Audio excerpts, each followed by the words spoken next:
మళ్ళీ ఆ టైంకి అనుకున్నాం జూ పార్క్ వెళ్దామని చెప్పి, ఎందుకంటే పిల్లలు అడుగుతుండంటే వర్క్ కంప్లీట్ చేసుకొని స్టార్ట్ అయినాం అనమాట. సో లేట్ అవుతుంది మళ్ళీ, ఇంతమంది మేము రెడీ అయ్యేసరికి స్టార్ట్ అయ్యి ఇక్కడికి వచ్చేసరికి మాకు ఎంత టైం అయిందంటే 2 అయిపోయింది. 2 అయిన తర్వాత మళ్ళీ ఇక్కడికి వచ్చి హ్యాట్స్ ఇవన్నీ షాపింగ్ చేసుకొని లోపలికి వెళ్ళి టికెట్ తీసుకుని వెళ్ళేసరికి 2:43 అట్లా అయిపోయింది. మళ్ళీ 4 కంతా ఇది క్లోజ్ చేస్తారంట రెప్టైల్ సైడ్ అది.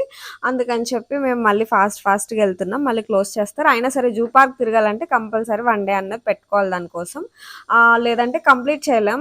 మనం తీసుకున్న టికెట్కి మనం వెళ్ళిన టైంకి అంత అడ్జస్ట్మెంట్ అవ్వదు అనమాట. సో మేము వెళ్తున్నాం అనమాట. వీళ్ళు ఇక్కడ తీసుకున్నారని చెప్పాను కదా క్యాబ్స్ ఇవే అనమాట. ఏంటంటే జూ పార్క్ ఎంట్రన్స్ టికెట్ కాకుండా రెప్టైల్స్ హౌస్ కి సెపరేట్ టికెట్స్ ఉన్నాయంట, కంపల్సరీ తీసుకోవాలి లోపలికి వెళ్ళాలంటే. సో మళ్ళీ మేము ఇక్కడ టికెట్స్ కోసం లైన్ లో నుంచి తీసుకోవాల్సి వచ్చింది. ఇక్కడ ఆన్లైన్ స్కానర్ ఇచ్చారు టికెట్స్ ఆన్లైన్ లో బుక్ చేసుకోవడానికి. చాలా ట్రై చేసాం కానీ వర్కౌట్ అవ్వలేదు, అసలు ఆ స్కానరే పని చేయలేదు.